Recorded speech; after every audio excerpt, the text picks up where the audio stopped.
We're on top of a roof here, and here I'm going to show you the mess we're dealing with, but how we're going to clean this up, install an elevator, and install some indoor-outdoor carpet on top of this roof.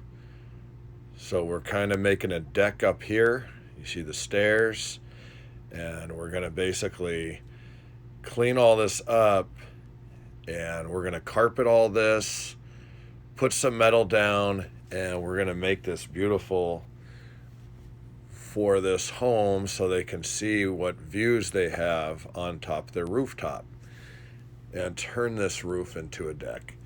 So all this has to be cleaned up, as you see, and we will get this prepped and ready so that we can put some carpet along the side down here as well and up top, and just kind of finish this space off so it'll be all nice and cleaned up.